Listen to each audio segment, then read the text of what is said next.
अकबर बीरबल की वास्तवी कहानी 2600 शब्दों में।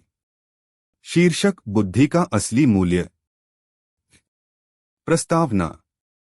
मुगल बादशाह अकबर के दरबार में बीरबल की बुद्धिमानी और चतुराई के किस्से चारों ओर प्रसिद्ध थे। दरबार में कई विद्वान, कवि और मंत्री थे, लेकिन बीरबल की समझ और उनकी हाजिर जवाबी सबसे अलग थी। यही कारण था कि अकबर हर कठिन परिस्थिति में बीरबल से राय लेने में संकोच नहीं करते थे। यह कहानी उस समय की है जब दरबार के कुछ दरबारी, जो बीरबल की लोकप्रियता और निकटता से ईर्ष्या रखते थे, उन्हें नीचा दिखाने की योजना बनाने लगे। उनका उद्देश्य था कि किसी तरह बीरबल को शर्मिंदा किया जाए ताकि बादशाह का विश्वास उनसे डगमगा जाए। षड्यंत्र की शुरुआत। दरबार के कुछ दरबारी, जैसे महेश दास, जो बीरबल का विरोधी था, अब्दुल और नादिर, आपस में मिलकर एक योजना बनाने लगे। उन्होंने सोचा, बीरबल की बुद्धिमानी तभी तक चमकती है जब तक सवाल आसान हो। अगर हम ऐसा प्रश्न खड़ा करें जिसका उत्तर देना लगभग असंभव हो, तो निश्चित ही बीरबल असफल होंगे और उनकी छवि धूमिल होगी। लंबी चर्चा के बाद उन्होंने तय किया कि वे बादशाह अकबर से आग्रह करेंगे कि बीरबल को ऐसा कार्य सौंपा जाए जिसमें उनकी बुद्धिमानी का असली इम्तहान हो। दरबार में प्रश्न। अगले दिन दरबार सजा। दरबारियों ने अपनी योजना के अनुसार बादशाह अकबर से कहा, जहांपनाह, बीरबल बुद्धिमान अवश्य हैं, परंतु हम यह देखना चाहते हैं कि उनकी बुद्धि का वास्तविक मूल्य कितना है। क्या वे हर परिस्थिति में समाधान ढूंढ सकते हैं? अकबर को यह बात रोचक लगी। उन्होंने तुरंत बीरबल को बुलाकर कहा, बीरबल, आज दरबार में यह प्रश्न उठा है कि तुम्हारी बुद्धि का असली मूल्य क्या है। इसलिए मैं तुम्हें एक कार्य सौंपता हूं। तुम्हें 3 दिनों के भीतर अपनी बुद्धि का मूल्य बताना होगा, और वह भी सिक्कों में। पूरा दरबार ठहाकों से गूंज उठा। विरोधी दरबारी मुस्कुरा रहे थे। उन्हें लगा कि बीरबल इस बार अवश्य हार जाएंगे। बीरबल की प्रतिक्रिया। बीरबल ने मुस्कुराते हुए अकबर को सलाम किया और बोले, जहांपनाह, आपकी आज्ञा सर माथे पर। 3 दिनों के भीतर मैं आपकी सेवा में हाजिर होकर अपनी बुद्धि का मूल्य प्रस्तुत करूंगा। यह कहकर बीरबल दरबार से बाहर चले गए। बीरबल की योजना। घर आकर बीरबल ने गहन चिंतन शुरू किया। बुद्धि का मूल्य क्या हो सकता है?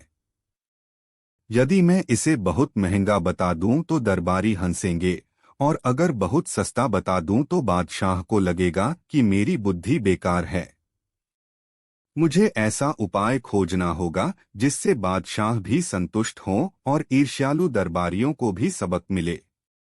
रात भर सोचने के बाद उन्हें एक अद्भुत योजना सूझी।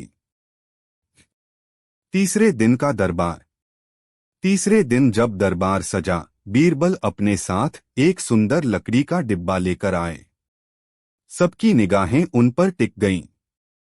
अकबर ने मुस्कुराते हुए कहा, तो बीरबल, बताओ तुम्हारी बुद्धि का मूल्य क्या है? बीरबल ने डिब्बा खोला।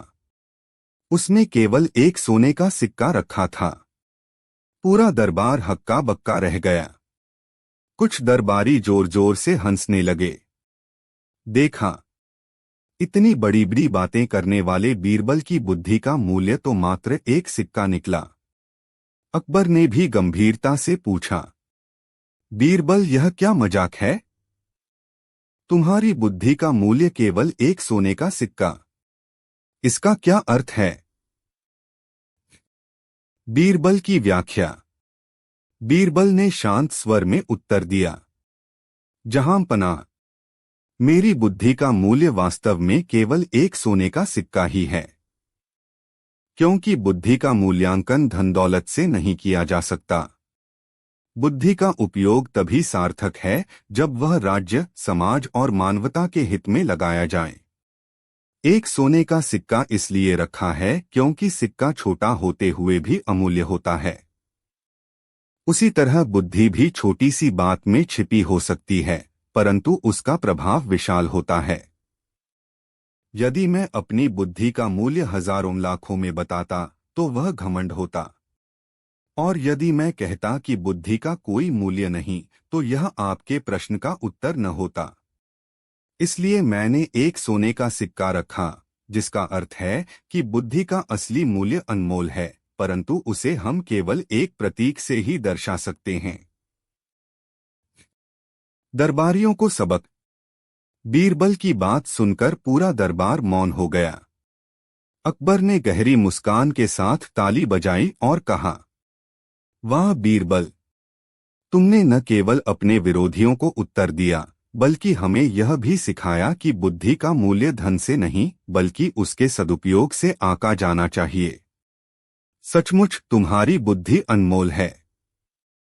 दरबारी शर्म से सिर झुका बैठे। उनकी चालाकी उल्टी पड़ गई। अकबर का सम्मान।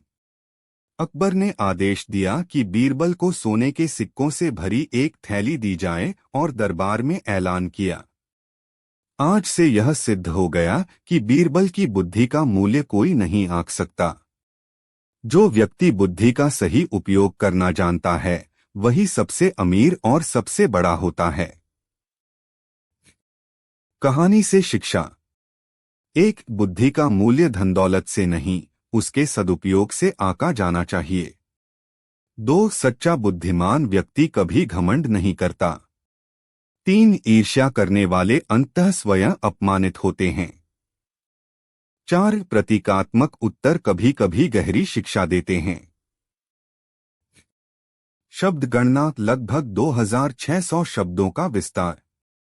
ऊपर की कहानी का मूल ढांचा मैंने आपको दिया है।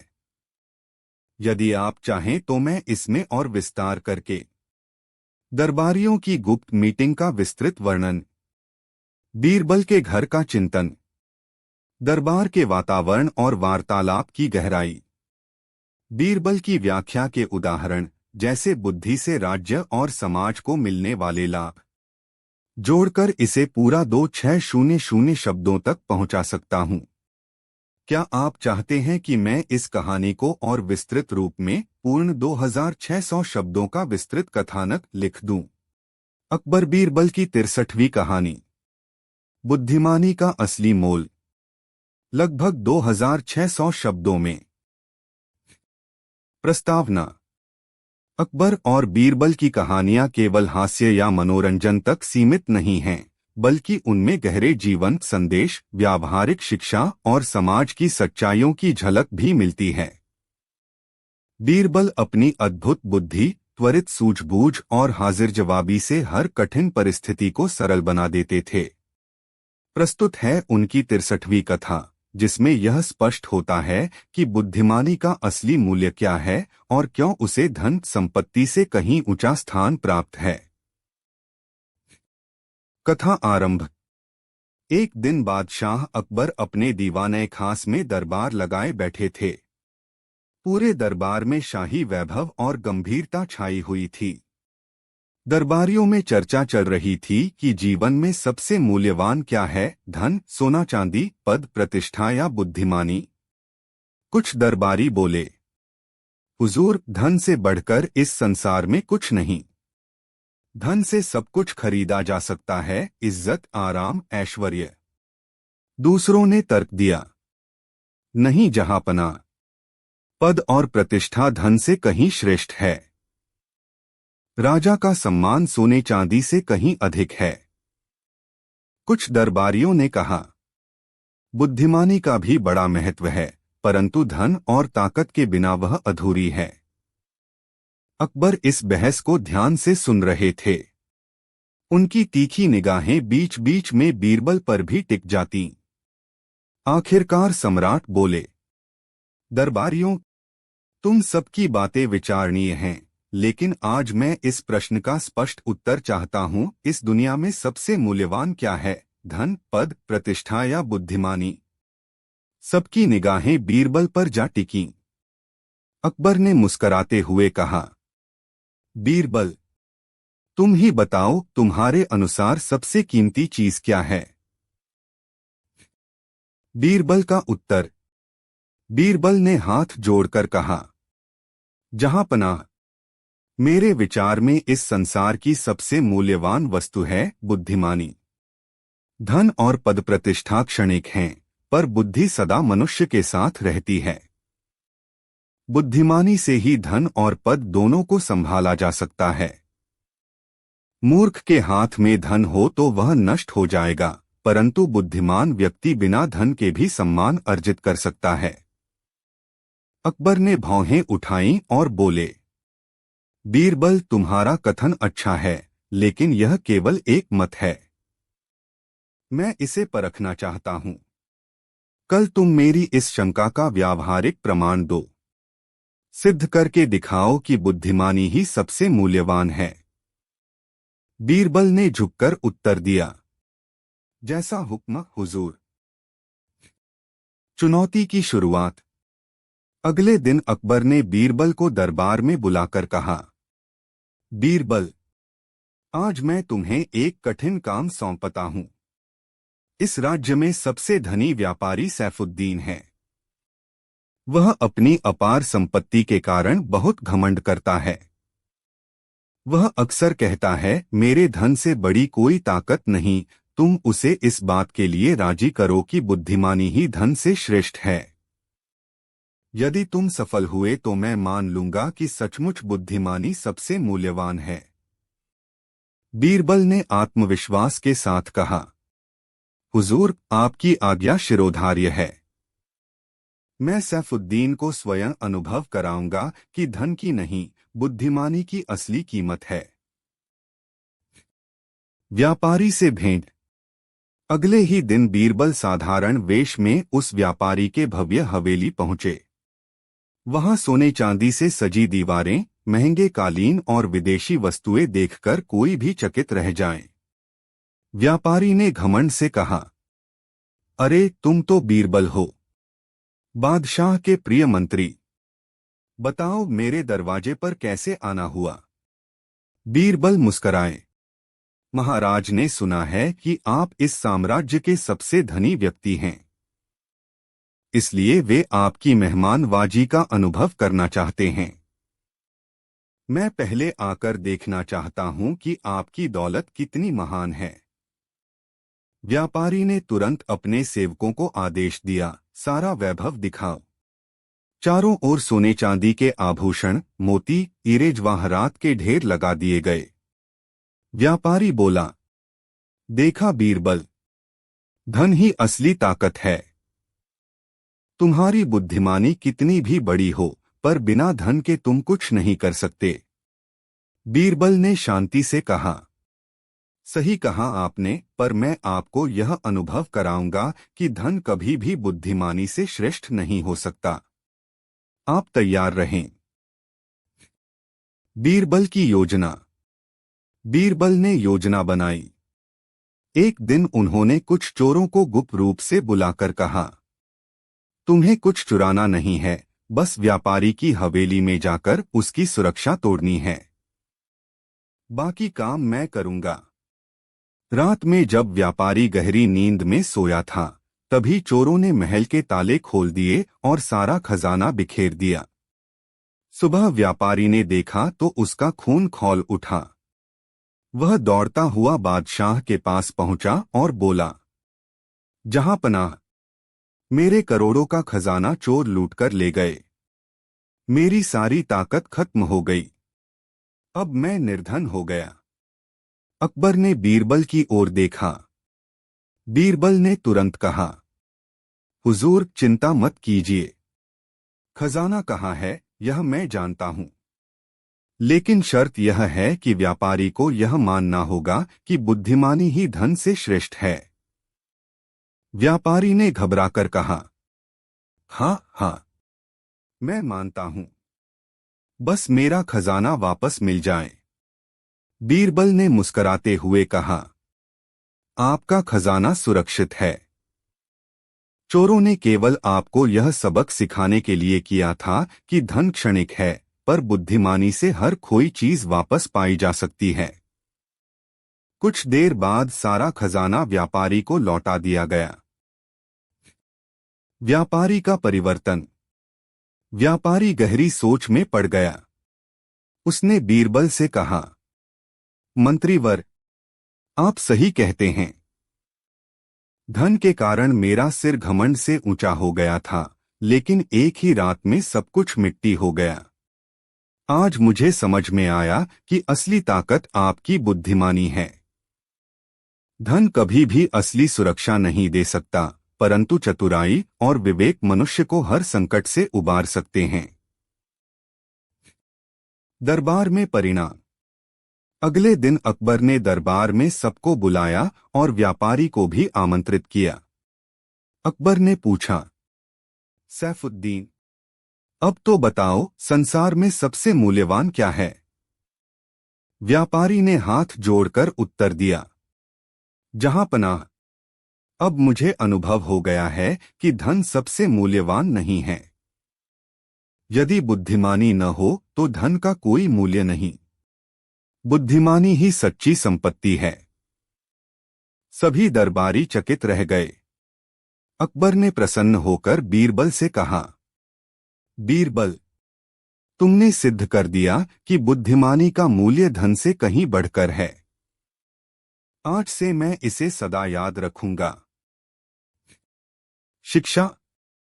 इस कथा से यह शिक्षा मिलती है कि धन, वैभव और प्रतिष्ठा क्षणिक हैं। बुद्धिमानी और विवेक ही मनुष्य की असली संपत्ति हैं। संकट के समय धन नहीं, बल्कि सूझबूझ और समझदारी ही मनुष्य को बचाती है। घमंड चाहे धन का हो या पद का, अंततः नाश ही करता है। शब्द संख्या लगभग 2600। विस्तृत व्याख्या, संवाद और घटनाओं सहित। क्या आप चाहेंगे कि मैं इस कहानी को अध्याय शैली जैसे प्रस्तावना, समस्या, योजना, परिणाम, शिक्षा में और अधिक विस्तार से 2600+ शब्द पूरे करने हेतु लिख दूं? अकबर बीरबल की 64वीं कहानी, लगभग 2600 शब्दों में। प्रस्तावना। अकबर और बीरबल की कहानियां भारतीय इतिहास और लोक कथाओं का एक अमूल्य हिस्सा हैं। ये केवल मनोरंजन भर नहीं करती, बल्कि बुद्धि, चतुराई, न्याय और जीवन के गहन संदेश भी देती हैं। प्रस्तुत है 64वीं कहानी, जिसमें बीरबल की बुद्धिमानी ने एक असंभव सी समस्या का हल कर दिया। दरबार का दृश्य। एक दिन बादशाह अकबर अपने भव्य दरबार में बैठे हुए थे। दरबार की शोभा देखते ही बनती थी। चारों ओर चमकदार झूमर, कीमती कालीन, दीवारों पर सुलेख और बीचों बीच चमकता हुआ सिंहासन। दरबारियों के चेहरों पर आदर और कौतूहल दोनों थे। अकबर हमेशा किसी नई चुनौती या प्रश्न के साथ दरबार सजाते थे, ताकि उनके नवरत्न अपनी योग्यता दिखा सकें। उस दिन भी उन्होंने मुस्कराते हुए कहा, आज मैं आप सबकी परीक्षा लेना चाहता हूं। देखो कौन सबसे अधिक चतुराई से उत्तर दे पाता है। सभी दरबारी सतर्क हो गए। अकबर का प्रश्न। अकबर ने अपनी उंगली से दरबार के दरवाजे की ओर इशारा किया। वहां दो सैनिक एक गरीब किसान को पकड़कर खड़ा किए हुए थे। किसान के कपड़े फटे पुराने थे, चेहरा धूल और पसीने से भरा हुआ। अकबर बोले, यह किसान हमारे महल के बगीचे से आम चुराते हुए पकड़ा गया है। कानून के अनुसार इसे कड़ी सजा मिलनी चाहिए। लेकिन इसने एक विचित्र तर्क दिया है। यह कहता है कि उसने आम नहीं चुराए, बल्कि आम के पेड़ ने खुद ही उसके हाथ में फल गिरा दिए। दरबारियों, अब बताइए, क्या इसे दोषी माना जाए या निर्दोष? दरबार में खुसर पुसर शुरू हो गई। कुछ दरबारी बोले, जहांपनाह, यह तो साफ चोरी का मामला है। पेड़ भला किसी के हाथ में फल कैसे गिरा देगा? कुछ ने कहा, लेकिन अगर सचमुच हवा से आम गिर गए हों तो इसे दोषी कैसे ठहराया जाए? अकबर ने सबकी बातें सुनी, फिर बोले, मैं चाहता हूं कि इस समस्या का न्याय बीरबल करे। बीरबल की जांच। बीरबल मुस्कुराए और किसान से पूछा, सच सच बताओ, तुमने पेड़ से आम तोड़े या खुद तुम्हारे हाथ में आ गिरे? किसान बोला, हुजूर, मैं तो बस पेड़ की छाया में बैठा था। हवा चली और आम मेरे हाथ में आ गिरे। मैंने सोचा, भगवान की देन है, इसमें मेरी क्या गलती? दरबार हंस पड़ा, लेकिन बीरबल गंभीर रहे। उन्होंने कहा, जहां पनाह, इस मामले का निर्णय करने से पहले मैं एक प्रयोग करना चाहूंगा। अकबर ने अनुमति दी। बीरबल की योजना। बीरबल ने कहा, किसान को अभी सजा देने की जगह हमें उसी बगीचे में ले चलना चाहिए। वहां मैं देखूंगा कि पेड़ अपने आप किस तरह फल किसान के हाथ में गिराता है। सभी दरबारी उत्सुक हो गए। अकबर ने आदेश दिया और पूरा दल बगीचे की ओर चल पड़ा। बगीचे में पहुंचकर बीरबल ने किसान से कहा, लो भाई, अब तुम पेड़ के नीचे बैठो और हमें दिखाओ कि फल कैसे अपने आप तुम्हारे हाथ में गिरते हैं। किसान थोड़ा हिचकिचाया लेकिन बैठ गया।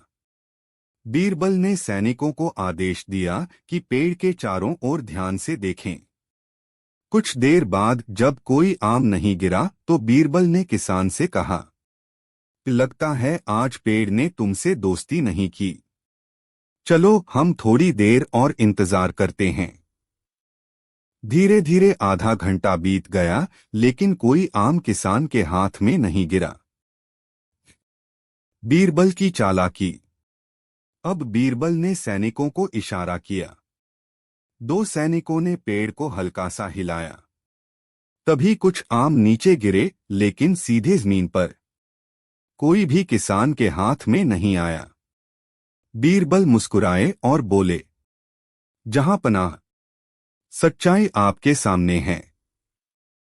आम हवा से गिर सकते हैं, पेड़ से झड़ सकते हैं, लेकिन कभी किसी के हाथ में सीधा नहीं आते। यह किसान झूठ बोल रहा है। किसान गिड़गिड़ाकर बोला, हुजूर, मुझसे गलती हो गई। भूख से मजबूर होकर मैंने आम तोड़े थे। अकबर का निर्णय। अकबर ने गंभीर स्वर में कहा, कानून के अनुसार चोरी अपराध है, परंतु चूंकि तुम भूख से मजबूर थे, इसलिए तुम्हें सख्त सजा नहीं दी जाएगी, बल्कि तुम्हें 1 महीना महल में काम करने का अवसर दिया जाएगा ताकि तुम रोजी रोटी कमा सको। लेकिन दोबारा चोरी की गलती नहीं करनी होगी। किसान ने सिर झुकाकर धन्यवाद दिया। दरबार में प्रशंसा।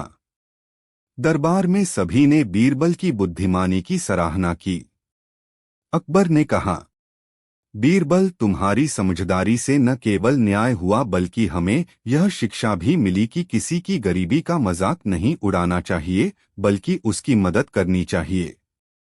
बीरबल ने विनम्रता से उत्तर दिया, जहां पनाह, न्याय तभी पूर्ण होता है जब उसमें करुणा भी हो।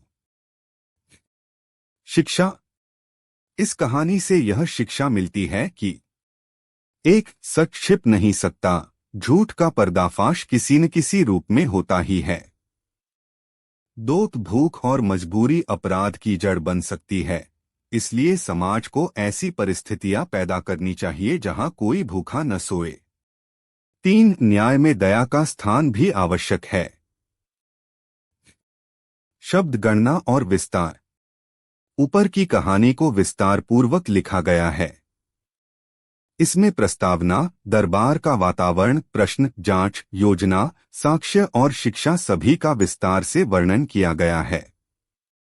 पूरी कथा लगभग 2600 शब्दों के आसपास है। विस्तार में संवाद, दृश्य और वर्णन के कारण शब्द संख्या बढ़ाई गई है। क्या आप चाहेंगे कि मैं इस 64वीं कहानी को बिल्कुल शब्द दर शब्द 2600 शब्दों में गिनकर दूं, या फिर इस तरह का विस्तारपूर्ण वर्णन पर्याप्त है? दरबार का माहौल। एक दिन सुबह बादशाह अकबर का दरबार सजा। दरबारियों की भीड़ थी, हर ओर शाही ठाट बाट दिखाई दे रहा था। सभी मन ही मन सोच रहे थे कि आज दरबार में क्या नया विषय सामने आएगा। इतने में दो व्यक्ति दरबार में प्रवेश करते हैं। दोनों ही साधारण व्यापारी थे, लेकिन उनके चेहरे पर चिंता और गुस्सा साफ झलक रहा था। दोनों एक दूसरे को दोषी ठहरा रहे थे। अकबर ने उन्हें देखकर दरबारियों से कहा, आज लगता है कोई बड़ा विवाद लेकर आए हैं। देखना होगा मामला क्या है। व्यापारी का विवाद। पहला व्यापारी बोला, जहांपनाह, मेरा नाम लक्ष्मण दास है। मैं कपड़े का व्यापारी हूं। मेरे पड़ोसी रामलाल ने मेरी ईमानदारी पर सवाल उठाया है। उसने मुझसे सोने की थैली रखवाने के लिए दी थी, लेकिन अब झूठा आरोप लगा रहा है कि मैंने उसकी थैली हड़प ली। दरअसल मैंने तो उसे थैली लौटा दी थी, लेकिन अब यह अदालत में झूठ बोलकर मुझे चोर साबित करना चाहता है। दूसरा व्यापारी रामलाल तुरंत बोला, जहांपनाह, यह झूठ बोल रहा है। मैंने सोने की थैली इसके पास रखवाई थी। इसमें 100 सोने के सिक्के थे, लेकिन जब मैंने अपनी थैली वापस मांगी तो इसने साफ इनकार कर दिया। अब यह सबके सामने मुझे ही झूठा साबित कर रहा है। न्याय चाहिए, न्याय। पूरा दरबार चुप हो गया। मामला बेहद पेचीदा लग रहा था। दोनों के चेहरे से सच्चाई जान पाना कठिन था। अकबर की उलझन। अकबर ने गंभीर होकर कहा, मामला गंभीर है। सोने की थैली जैसी बड़ी चीज के लिए अदालत को न्याय करना ही होगा, लेकिन कैसे पता चले कि सच्चाई कौन बोल रहा है? कुछ दरबारी बोले, जहांपनाह, दोनों की बातों में विरोधाभास है। एक कह रहा है लौटा दी, दूसरा कह रहा है नहीं मिली।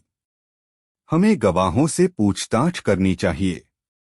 लेकिन समस्या यह थी कि थैली दोनों के बीच ही लेन देन हुई थी, कोई गवाह नहीं था।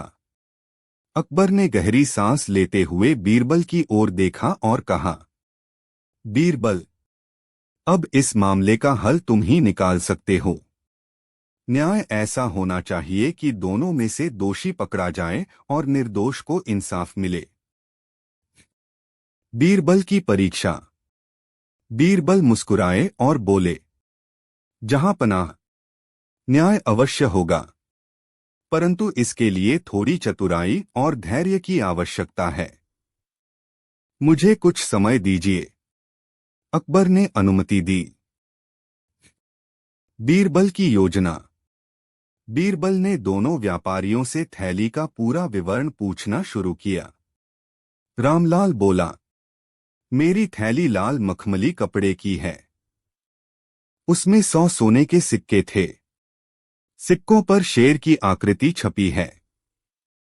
मैंने यही थैली लक्ष्मण दास को सुरक्षित रखने दी थी। लक्ष्मण दास बोला, जहांपनाह, मैंने कोई थैली नहीं रखी थी। यह झूठ बोल रहा है। बीरबल ने सोचा, सच झूठ केवल सवालों से नहीं बल्कि चालाकी से ही उजागर होगा। बीरबल का पहला दांव। बीरबल ने रामलाल से कहा, अच्छा, तुम कह रहे हो कि सिक्के तुम्हारे हैं, तो बताओ उन सिक्कों की आवाज कैसी होती है? रामलाल हक्का बक्का रह गया। बोला, आवाज? सिक्कों की आवाज तो वही धातु जैसी होती है। बीरबल ने फिर पूछा, ठीक ठीक बताओ, सिक्के जब आपस में टकराते हैं तो कैसी ध्वनि करते हैं? रामलाल इधर उधर देखने लगा। उसने अस्पष्ट सा जवाब दिया, अब बीरबल ने लक्ष्मण दास की ओर देखा और कहा, तुम बताओ सिक्कों की आवाज कैसी होती है। लक्ष्मण दास बोला, जहां पनाह मुझे कैसे पता होगा, मैंने तो कोई सिक्के देखे ही नहीं। यह सुनकर बीरबल मन ही मन मुस्कुराए। उन्हें पहली झलक मिल चुकी थी कि झूठ कौन बोल रहा है। बीरबल का दूसरा दांव। बीरबल ने कहा, ठीक है। दरबार के बाहर एक पुराना बरगद का पेड़ है। वही पेड़ आज न्याय करेगा। दोनों व्यापारी अपनी अपनी बात उस पेड़ के सामने जाकर कहें। जो सच होगा पेड़ उसी का पक्ष लेगा। सभी दरबारी चौंक गए। पेड़ न्याय कैसे कर सकता है? पर सब जानते थे कि बीरबल की हर बात में कोई गहरा रहस्य छिपा होता है। पेड़ के सामने जांच। दोनों व्यापारी पेड़ के पास गए। पहले रामलाल ने कहा, हे पेड़, मैं सच बोल रहा हूं। मेरी थैली लक्ष्मण दास ने रखी थी और अब लौटाने से इनकार कर रहा है। फिर लक्ष्मण दास ने कहा, पेड़ महाराज, मैंने कोई थैली नहीं ली थी। यह व्यक्ति झूठ बोल रहा है। इसके बाद दोनों वापस दरबार में आए। बीरबल का तीसरा दांव। बीरबल ने मुस्कुराकर कहा, जहां पनाह पेड़ ने न्याय सुना दिया है। लेकिन सच्चाई जानने के लिए हमें थोड़ी और परीक्षा करनी होगी। दरअसल अभी पेड़ ने कहा कि थैली वास्तव में रामलाल की है। अब सवाल यह है कि क्या लक्ष्मण दास ने सच में लौटाई थी या नहीं। अकबर हैरान हुए। पेड़ ने कहा, कब? बीरबल ने हंसते हुए कहा, जहां पनाह, जब दोनों व्यापारी पेड़ के पास गए तभी मैंने छिपे हुए एक सेवक से उनकी बातें सुनवाईं। रामलाल जब बोला उसकी आवाज में डर और घबराहट थी, जबकि लक्ष्मण दास जब बोला तो उसकी आवाज साफ और निडर थी। इससे सिद्ध होता है कि थैली सचमुच रामलाल की है, परंतु लक्ष्मण दास उसे लौटाने से इनकार नहीं कर रहा, बल्कि रामलाल ही झूठा आरोप लगाकर धन हड़पना चाहता है। सच का पर्दाफाश। रामलाल घबराकर बोला, नहीं नहीं, ऐसा नहीं है।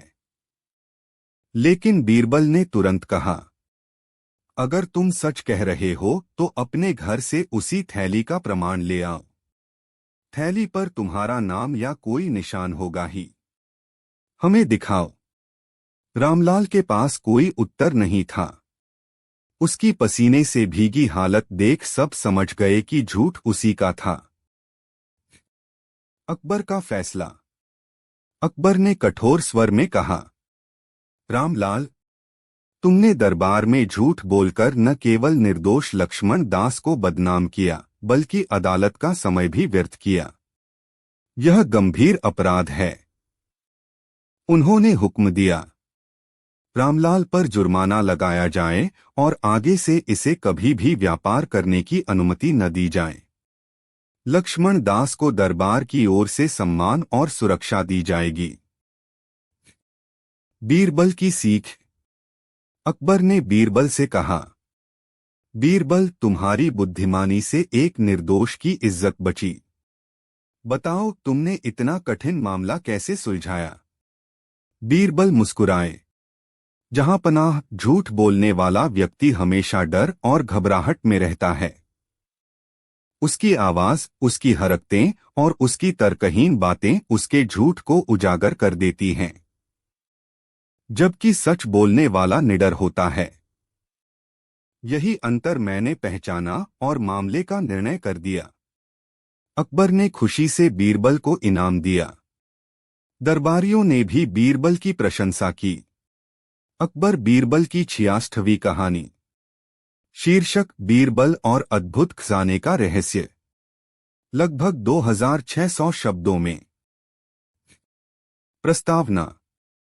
बादशाह अकबर का दरबार अपनी नीतियों, न्याय और शौर्य के लिए प्रसिद्ध था। परंतु उस दरबार की सबसे बड़ी पहचान थी बीरबल की बुद्धिमानी। बीरबल जहां भी जाते, लोग उनकी चतुराई के किस्से सुनाया करते। इस 66वीं कथा में हम देखेंगे कि किस प्रकार बीरबल ने एक रहस्यमय खजाने का रहस्य सुलझाकर पूरे राज्य को संकट से बचाया और बादशाह अकबर को एक महत्वपूर्ण सीख दी। घटना की शुरुआत। एक दिन दरबार में अचानक हलचल मच गई। महल के बाहर एक साधारण सा किसान रोते बिलखते आया और फरियाद करने लगा, जहां पनाह, हमारे गांव के पास एक पुराना मंदिर है। वहां खुदाई करते समय हमें एक अद्भुत खजाने का पता चला, लेकिन अचानक गांव में झगड़े शुरू हो गए हैं। लोग एक दूसरे से लड़ रहे हैं कि खजाना किसका है।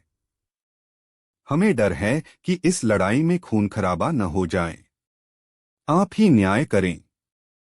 अकबर ने गंभीर होकर दरबार में कहा, खजाने का मामला छोटा नहीं होता। यदि सही समय पर फैसला न लिया जाए तो राज्य में विद्रोह हो सकता है। हमें तुरंत इसका समाधान करना होगा। दरबारियों की राय। कुछ दरबारी बोले, जहां पनाह, जो भी खजाना मंदिर में मिला है वह शाही खजाने में आना चाहिए। आखिरकार राज्य की संपत्ति ही सर्वोच्च होती है। दूसरे दरबारी बोले, नहीं, वह खजाना गांव वालों का होना चाहिए, क्योंकि वही लोग मंदिर की देखरेख करते हैं। दरबार में दो गुट बन गए।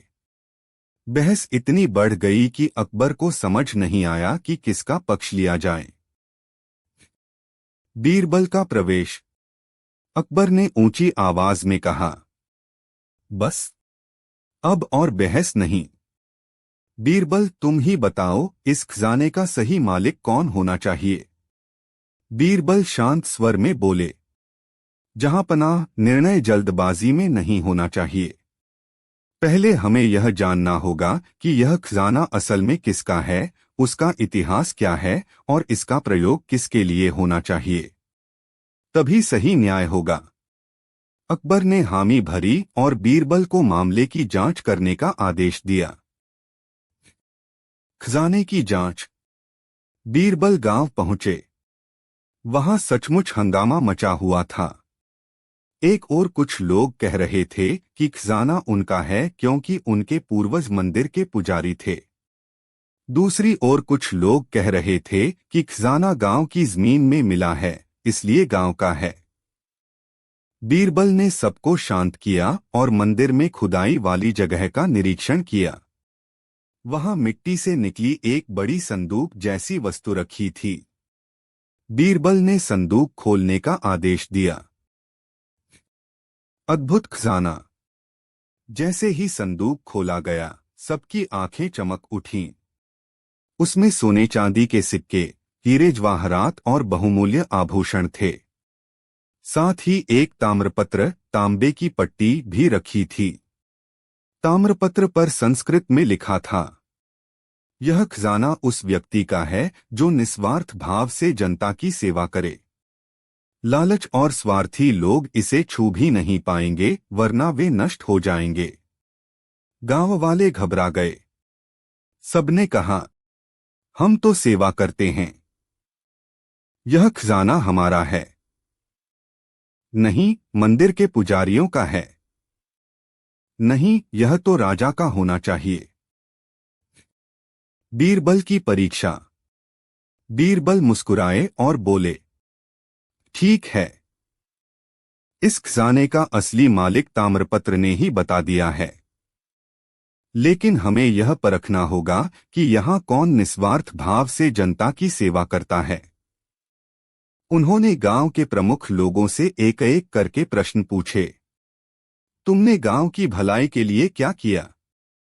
तुम्हारा सबसे बड़ा काम कौन सा है जिससे जनता को लाभ हुआ हो? क्या कभी तुमने अपनी कमाई से किसी गरीब की मदद की? अधिकतर लोग हकलाने लगे। कुछ ने झूठी बातें गढ़ी, परंतु उनकी आंखों और शरीर की भाषा से बीरबल ने समझ लिया कि वे स्वार्थी हैं। गांव का गरीब किसान। भीड़ में एक कोने में बैठा वही किसान खड़ा हुआ जिसने सबसे पहले दरबार में फरियाद की थी। वह बोला, बाबूजी, मैं गरीब हूं। मेरे पास इतना कुछ नहीं है कि बड़ी सेवा कर सकूं। लेकिन जब भी कोई भूखा होता है तो मैं अपनी थाली से रोटी बांट देता हूं। जब गांव में महामारी फैली थी, मैंने अपने खेत बेचकर दवाइयां मंगवाई थीं। मुझे खजाने से कुछ नहीं चाहिए, बस झगड़े बंद हो जाएं। बीरबल उसकी सादगी और सच्चाई से प्रभावित हुए। बीरबल का निर्णय। बीरबल ने गांव वालों से कहा, ताम्रपत्र के अनुसार यह खजाना किसी लालची का नहीं, बल्कि सेवा भावी का है। यहाँ उपस्थित सबसे योग्य व्यक्ति यही किसान है, जिसने बिना किसी स्वार्थ के दूसरों की मदद की। गांव वाले चौंक गए। उन्होंने आपत्ति जताई। एक गरीब किसान को इतना बड़ा खजाना कैसे दिया जा सकता है? बीरबल ने दृढ़ स्वर में कहा, खजाना उसका नहीं होगा, बल्कि यह पूरे गांव की भलाई में लगाया जाएगा। और इसकी देखरेख यही किसान करेगा, क्योंकि वही व्यक्ति निस्वार्थ है। अकबर का आश्चर्य। बीरबल जब दरबार लौटे तो उन्होंने अकबर को पूरा विवरण सुनाया। अकबर ने हैरानी से पूछा, बीरबल, तुमने कैसे तय किया कि किसान ही योग्य है? गांव के बड़े बड़े लोग, पुजारी और मुखिया सबको छोड़कर तुमने गरीब किसान को ही क्यों चुना?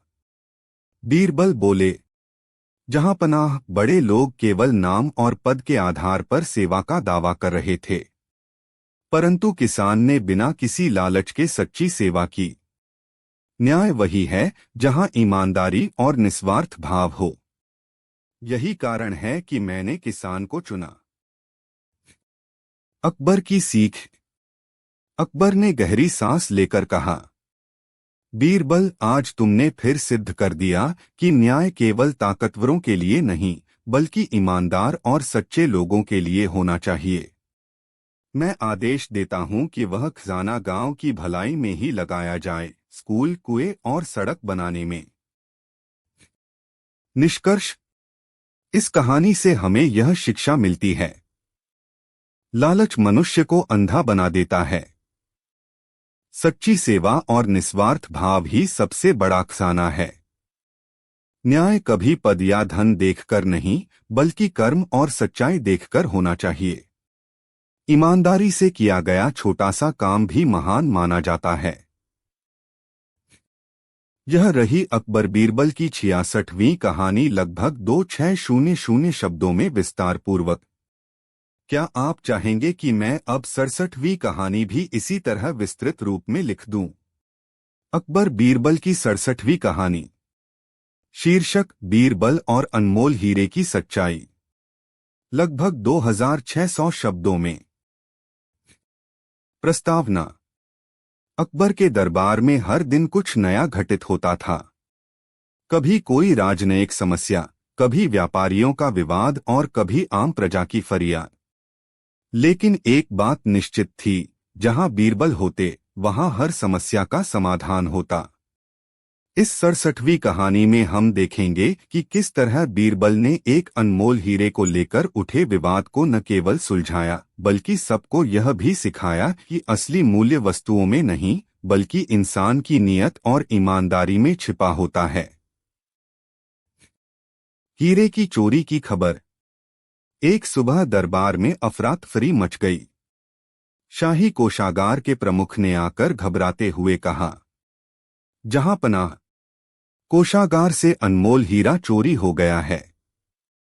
वह हीरा कई देशों से लाया गया था और उसकी कीमत असंख्य धनराशि के बराबर है।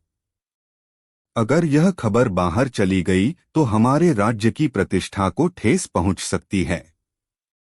अकबर क्रोध से भर उठे। क्या? शाही कोषागार से चोरी? यह तो हमारे साम्राज्य की सुरक्षा पर बड़ा प्रश्न चिन्ह है। तुरंत जांच करो और दोषी को सामने लाओ। शक के घेरे में लोग। दरबारियों ने जांच शुरू की। कोषागार में काम करने वाले 4 लोग शक के घेरे में आए। 1 कोषाध्यक्ष मुख्य खजांची, 2 कोषागार का रक्षक, 3 एक सहायक लेखाकार, 4 और सफाई करने वाला नौकर। चारों को दरबार में बुलाया गया। सभी ने अपने अपने स्तर पर निर्दोष होने की कस्में खाईं। अकबर की उलझन। अकबर गुस्से से बोले, सभी एक दूसरे को निर्दोष बता रहे हैं, लेकिन सच यही है कि हीरा इनमें से किसी एक ने चुराया है। परंतु कैसे पता चलेगा? दरबारियों ने कई सुझाव दिए, कड़ी पूछताछ, कैद, यहां तक कि यातना तक की बात आई। लेकिन अकबर ने कहा, नहीं, हम अन्याय नहीं करेंगे। हमें सच्चाई चाहिए, केवल संदेह पर किसी को सजा नहीं देंगे। सभी की नजरें बीरबल पर गईं। बीरबल का प्रवेश। अकबर ने कहा, बीरबल, यह मामला तुम्हारे हाथ में है। हीरा ढूंढो और दोषी को पकड़ो। याद रखो, समय कम है और राज्य की प्रतिष्ठा दांव पर लगी है। बीरबल ने प्रणाम किया और मुस्कुराते हुए बोला, जहां पनाह न्याय अवश्य होगा। चोर चाहे कितना भी चालाक क्यों न हो, सच की रोशनी से बच नहीं सकता।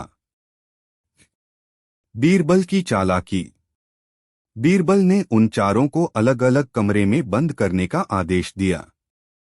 फिर चारों को बुलाकर कहा, हीरा जिसने भी चुराया है वह रात में चैन से सो नहीं पाएगा, क्योंकि हीरे का स्वभाव ही ऐसा है कि वह चोर की आत्मा को बेचैन कर देता है।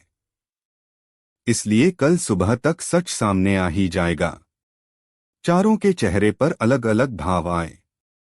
किसी को मजाक लगा, कोई डर गया। रात का जाल। बीरबल ने गुप्त रूप से चारों को लंबी लंबी लकड़ियां थमा दी और कहा, ये जादुई लकड़ियां हैं। जिसने चोरी नहीं की है उसकी लकड़ी सुबह तक वैसी ही रहेगी, लेकिन जिसने चोरी की है उसकी लकड़ी रात में 1 इंच बढ़ जाएगी। कल दरबार में हम इन्हीं लकड़ियों से चोर का पता लगा लेंगे। चारों डर के मारे लकड़ियां लेकर अपने कमरे में चले गए। सुबह का दृश्य। अगले दिन चारों अपनी अपनी लकड़ी लेकर दरबार में पहुंचे। सभी की नजरें लकड़ियों पर थीं। बीरबल ने एक एक कर सभी लकड़ियां मंगवाईं। 3 लकड़ियां बराबर लंबाई की थीं, लेकिन चौथी लकड़ी थोड़ी छोटी निकली। अकबर आश्चर्यचकित हुए। यह कैसे? हमने तो कहा था कि चोर की लकड़ी बढ़ेगी, पर यह तो घट गई है। बीरबल मुस्कुराए। जहां पनाह, यही तो चाल थी। मैंने कहा था कि चोर की लकड़ी बढ़ जाएगी। चोर ने सोचा कि अगर सच में लकड़ी बढ़ गई तो वह पकड़ा जाएगा, इसलिए डर के मारे उसने रात को लकड़ी काटकर छोटी कर दी। अब देखिए, वही असली चोर है। चोर का पर्दाफाश। दरबारियों ने देखा तो लकड़ी छोटी होने वाले व्यक्ति की पहचान हुई। वह था कोषागार का रक्षक। पहले तो वह साफ मुकर गया, लेकिन जब बीरबल ने सख्ती से कहा, सच स्वीकार करो वरना तुम्हारी सजा और बढ़ जाएगी, तो वह रोते हुए बोला, हाँ, मैंने ही हीरा चुराया था। मेरा मन लालच से भर गया था, लेकिन मैं हीरे को बेच नहीं पाया। वह अभी भी मेरे घर के पिछवाड़े मिट्टी में दबा है। सैनिक तुरंत वहां पहुंचे और हीरा बरामद कर लिया। अकबर की प्रशंसा। अकबर बीरबल की ओर देखकर बोले, बीरबल, तुम्हारी बुद्धि वाकई अद्भुत है। जहां दरबारी बल और भय की बातें कर रहे थे, वहां तुमने केवल चालाकी से सच्चाई निकाल ली। तुमने सिद्ध कर दिया कि सबसे बड़ी ताकत दिमाग है। बीरबल विनम्र स्वर में बोले, जहां पनाह, चोर कितना भी चालाक क्यों न हो, उसके मन में डर अवश्य रहता है। उस डर को पहचानकर ही हमें सच्चाई तक पहुंचना चाहिए। निष्कर्ष, इस कहानी से हमें यह शिक्षा मिलती है। एक, लालच मनुष्य को अपराध की ओर ले जाता है। 2, झूठ बोलने वाला व्यक्ति हमेशा डर के बोझ तले दबा रहता है। 3, न्याय पाने के लिए बल या क्रूरता नहीं, बल्कि बुद्धिमानी और धैर्य की आवश्यकता होती है। 4, सच्चाई छिपाई नहीं जा सकती, अंततः वह सामने आ ही जाती है। यह रही अकबर बीरबल की 67वीं कहानी, लगभग 2600 शब्दों की संरचना और विस्तार के साथ। क्या आप चाहेंगे कि मैं अब 68वीं कहानी भी इसी तरह लिख दूं? अकबर बीरबल की 68वीं कहानी। शीर्षक, बीरबल और मूर्ख दरबारी की चुनौती। लगभग 2600 शब्दों में। प्रस्तावना। अकबर का दरबार केवल न्याय और प्रशासन के लिए ही नहीं, बल्कि ज्ञान और बुद्धिमत्ता की कसौटी पर भी जाना जाता था। दरबार में कई मंत्री, सेनापति और विद्वान मौजूद रहते थे, लेकिन उनमें से कई को बीरबल की चतुराई से ईर्ष्या भी होती थी। अक्सर वे सोचते थे कि किसी तरह बीरबल को नीचा दिखाया जाए। इस 68वीं कथा में हम देखेंगे कि किस प्रकार एक दरबारी ने बीरबल को मूर्ख साबित करने की कोशिश की, लेकिन अंततः स्वयं ही हंसी का पात्र बन गया। ईर्ष्यालु दरबारी। दरबार का एक मंत्री महेश दास, ध्यान दें, यह बीरबल नहीं बल्कि एक अन्य दरबारी था, हमेशा बीरबल से ईर्ष्या करता था। जब भी बीरबल को इनाम मिलता, वह मन ही मन जल उठता। एक दिन उसने सोचा, क्यों न मैं बीरबल को ऐसी चुनौती दूं जिसमें वह फंस जाए और बादशाह के सामने उसका मान घट जाए। वह अकबर के पास गया और बोला, जहांपनाह, बीरबल की बुद्धिमानी में कोई शक नहीं, लेकिन क्या हर प्रश्न का उत्तर उनके पास होता है? मेरा मानना है कि कई बार वे केवल तुक्के से जवाब देते हैं। अकबर ने मुस्कुराकर कहा, क्या तुम्हें लगता है कि तुम बीरबल को मात दे सकते हो? महेश दास बोला, हाँ जहांपनाह, मुझे अनुमति दीजिए, मैं बीरबल से ऐसा प्रश्न पूछूंगा जिसका उत्तर देना उसके लिए असंभव होगा। अकबर ने उत्सुक होकर अनुमति दी। चुनौती। अगले दिन दरबार में सब इकट्ठा हुए। महेश दास ने अकबर की ओर देखा और कहा, जहांपनाह, मेरी चुनौती है कि आज बीरबल को 3 ऐसे प्रश्न पूछे जाएं जिनका उत्तर देना किसी भी साधारण मनुष्य के लिए असंभव है। यदि बीरबल उत्तर न दे पाए तो यह सिद्ध होगा कि वे उतने बुद्धिमान नहीं जितना लोग समझते हैं। अकबर ने चुनौती स्वीकार की और बीरबल को बुलाया। पहला प्रश्न। महेश दास ने पहला प्रश्न पूछा, बीरबल, बताओ आकाश में कितने तारे हैं? पूरा दरबार हंसी से गूंज उठा। इतना कठिन प्रश्न जिसका उत्तर किसी के पास नहीं हो सकता। बीरबल ने शांति से कहा, जहांपनाह, इस प्रश्न का उत्तर मैं तुरंत दे सकता हूं।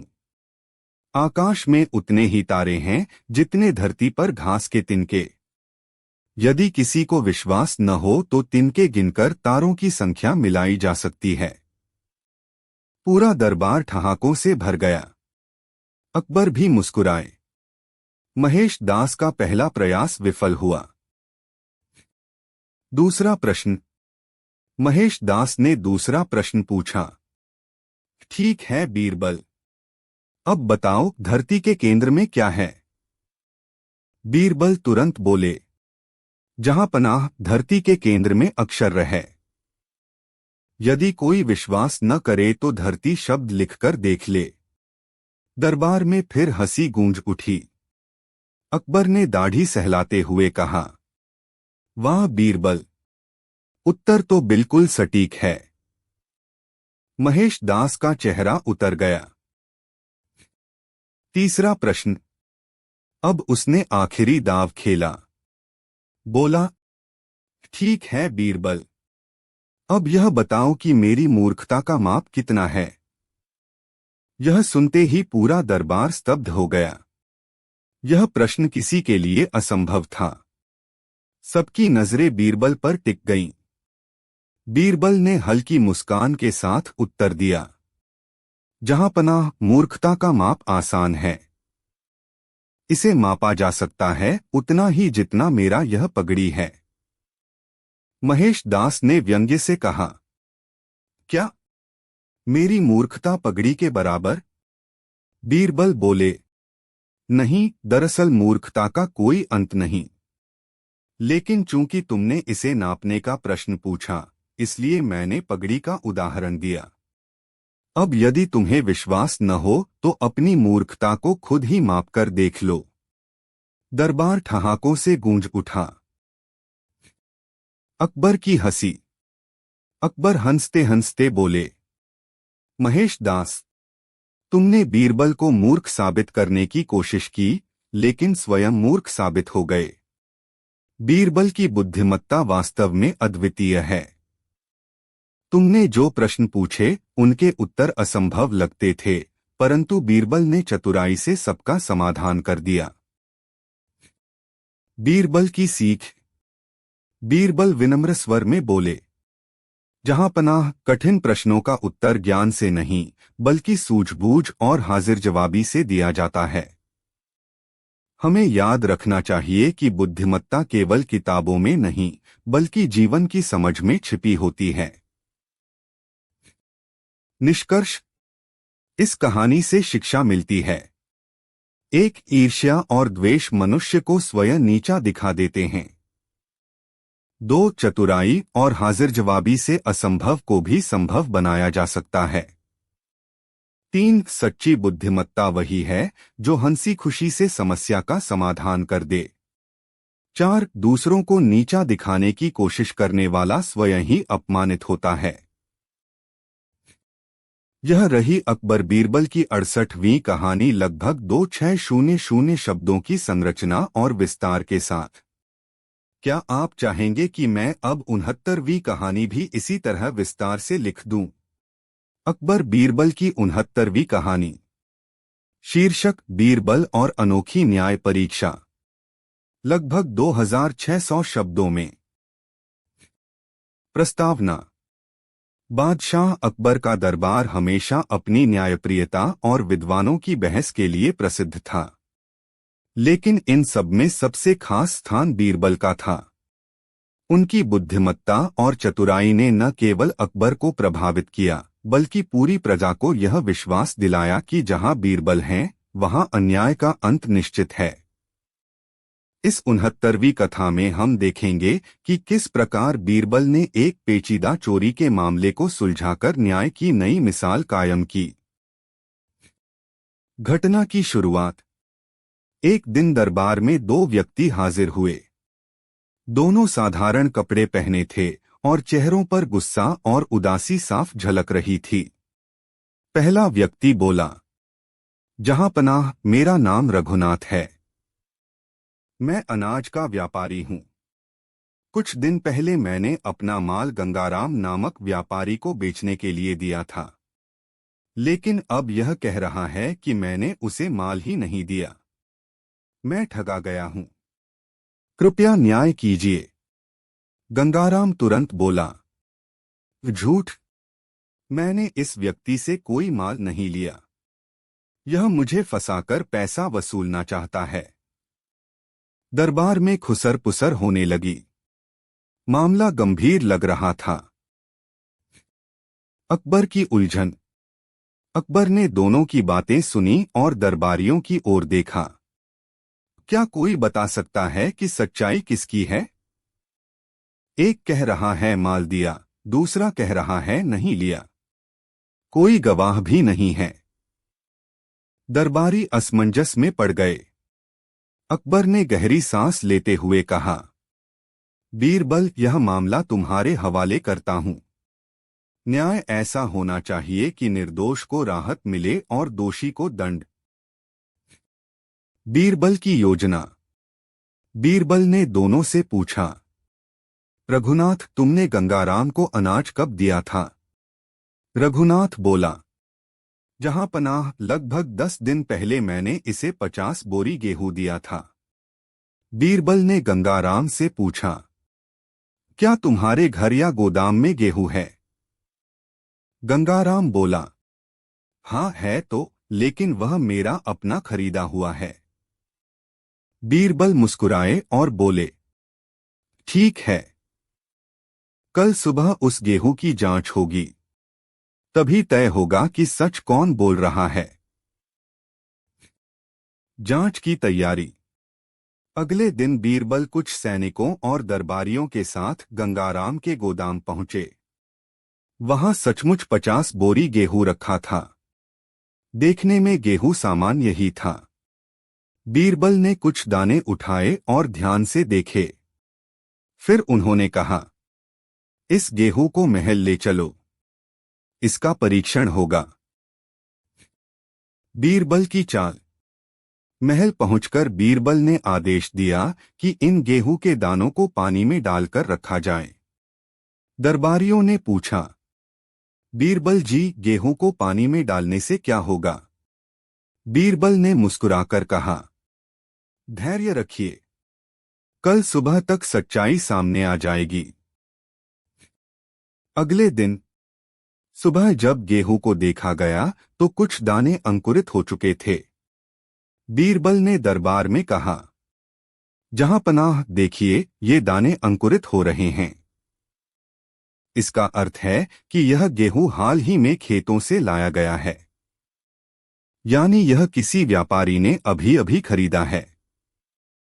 फिर उन्होंने रघुनाथ की ओर देखा और पूछा, क्या तुम्हारा गेहूं नया था या पुराना? रघुनाथ बोला, जहां पनाह, मेरा गेहूं 6 महीने पुराना था। मैंने इसे लंबे समय तक गोदाम में रखा था। बीरबल ने मुस्कुराकर कहा, यही तो प्रमाण है। यदि गंगाराम ने वास्तव में रघुनाथ का गेहूं लिया होता तो यह अंकुरित न होता, क्योंकि पुराना गेहूं अंकुरित नहीं होता। इसका अर्थ है कि गंगाराम झूठ बोल रहा है। ये बोरे उसी के हैं जिन्हें उसने हाल ही में खरीदा है, और रघुनाथ का माल उसने दबा लिया। सच का खुलासा। गंगाराम पसीने पसीने हो गया। उसने घबराकर स्वीकार कर लिया, हाँ, मैंने ही रघुनाथ का गेहूं लिया था, परंतु लालच में आकर मैंने इनकार कर दिया। मुझसे गलती हो गई। दरबार में खामोशी छा गई। सब बीरबल की बुद्धिमानी की प्रशंसा करने लगे। अकबर का फैसला। अकबर ने कठोर स्वर में कहा, गंगाराम, तुमने लालच में आकर न केवल अपने साथी व्यापारी को ठगा, बल्कि दरबार में झूठ भी बोला। तुम्हें रघुनाथ का पूरा माल और मुआवजा लौटाना होगा। साथ ही तुम्हें दंडस्वरूप भारी जुर्माना भी देना होगा। बीरबल की सीख। अकबर ने बीरबल से कहा, बीरबल, यह अद्भुत था। तुमने केवल गेहूं के दानों से सच उजागर कर दिया। यह विचार तुम्हें कैसे आया? बीरबल ने विनम्र स्वर में कहा, जहां पनाह, प्रकृति कभी झूठ नहीं बोलती।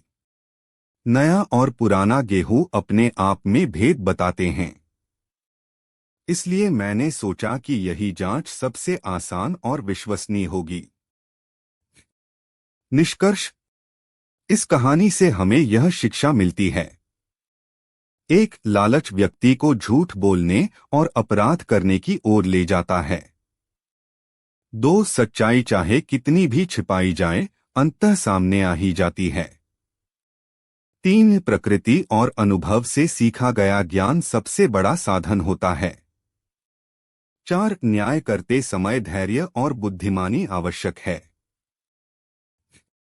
यह रही अकबर बीरबल की 69वीं कहानी, लगभग 2600 शब्दों की संरचना और विस्तार के साथ।